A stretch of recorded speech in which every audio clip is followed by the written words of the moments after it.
There's no doubt that the Samsung Galaxy S4 is a fine device, but maybe you think it's a little too big. Maybe it does too much, or maybe you just want something simpler. Well, Samsung has taken its flagship phone and has changed it into a bunch of different versions, and now we have got the tiniest one. Hey, it's Joshua Vergara from Android Authority. What's going on, everybody? And this is the Samsung Galaxy S4 Mini.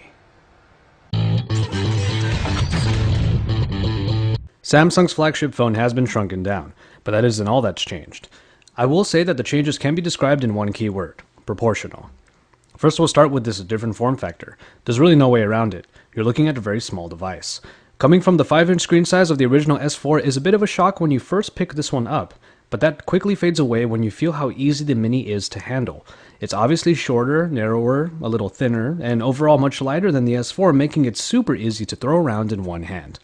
As far as the design goes, you quite literally get everything you had in the original S4. The same button layout, same plastic build, and the same removable back with the same features underneath it.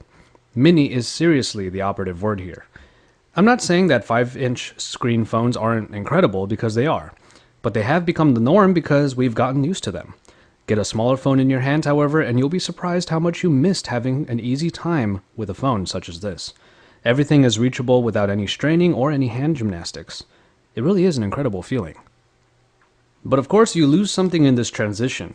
We start with the display, which was unsurprisingly made smaller all around to accommodate the change. Instead of the 5-inch 1080p display of the S4, you get a 4.3-inch screen capable of 960 by 540 resolution and 256 ppi. It's completely understandable how much lower in spec the Mini had to go, but on some level I couldn't help but think that an extra mile moment with a 720 resolution screen would have been really awesome. Nonetheless, you get good production from this Super AMOLED screen in the saturated colors and contrast. Viewing angles remain very good. Lowered resolution obviously means the pixel density gets a little bit of a drop, and it's noticeable with smaller text and a lack of smoothness in higher quality games. If you game or view media on your phone, obviously it would be easier on the eyes to have a bigger display, but the S4 Mini doesn't do a bad job packing it all into this 4.3-inch screen. People often see smaller devices and immediately think they would perform horribly. That is the case at times, but at the very least, Samsung tried to make the simplification of the Galaxy S4 proportional and make sense. You get the Snapdragon 400 here, the dual-core variation of the powerful 600 that powers the original. Instead of the Adreno 320, you get the 305. And finally, you get 1.5 GB of memory.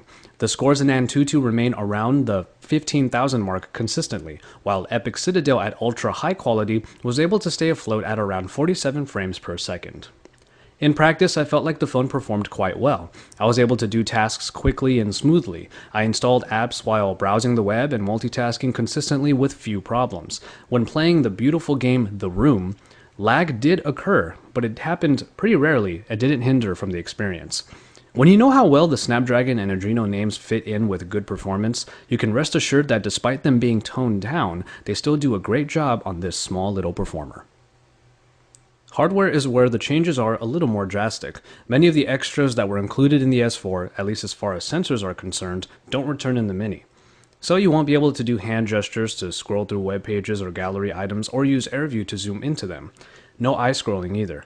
Pretty much all of that has been stripped away, and the only real addition that returns is the IR blaster for controlling your TV or related device. After that, you get 8 GB of onboard storage, but there is a micro SD card slot available under that back cover. Voice calls worked well on my T-Mobile connection, with calls coming in clear and with no drops. An in-call equalizer is available for enhancing your call volume too. I actually have a special version of the S4 Mini, the Duos version capable of handling 2 SIM cards. It is worth mentioning that, like the original S4, there are a slew of different versions. Having dual SIMs is nice for you constant travelers though. A LTE version of the Mini will be available, but no further information has yet been released on it. Obviously, you can't put a huge battery into a small phone body, so you get a 1900 mAh unit in the S4 Mini that is removable and replaceable. With a smaller screen, less intensive processing package, and even a lack of super high-speed internet, I expected battery life to still be quite good. And for the most part it was. 2 hours of playing videos sucked down about 25% of the battery life, so a full rundown in this test would likely last up to 7 hours. General usage during the day should be no problem for this battery though, especially with the power saving options available. The camera on the Mini has been proportionally brought down from the 13 megapixel shooter in the S4 to 8 megapixels. A nice way of putting it in a nutshell, however, is that this camera works about as well as the ones found in last year's flagship phones.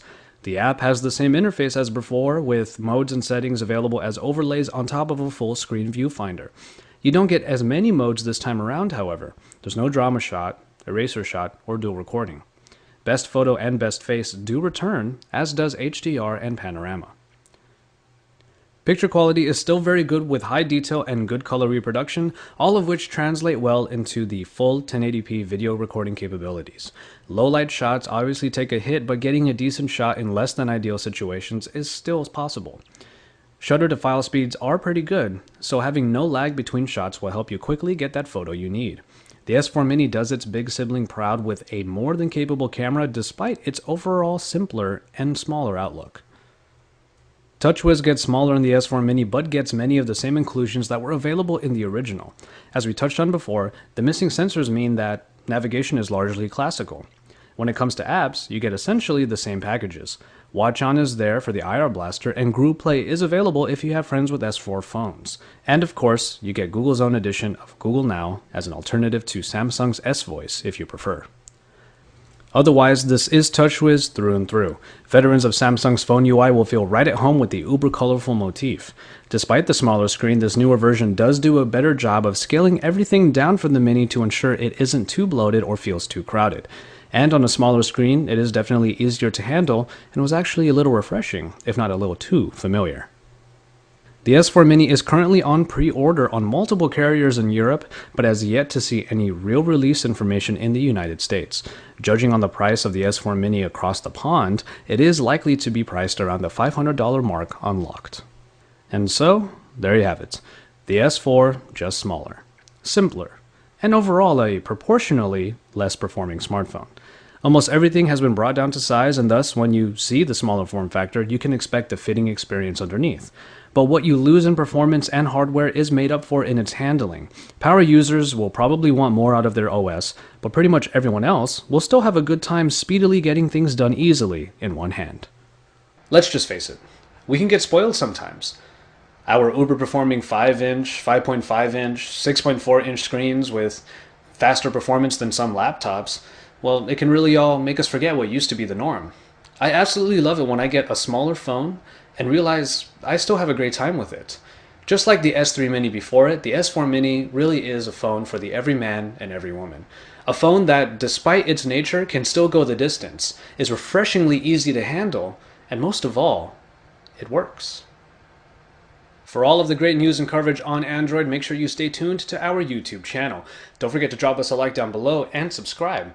And once you're done with all of that, you can head on over to AndroidAuthority.com because we're your source for all things Android.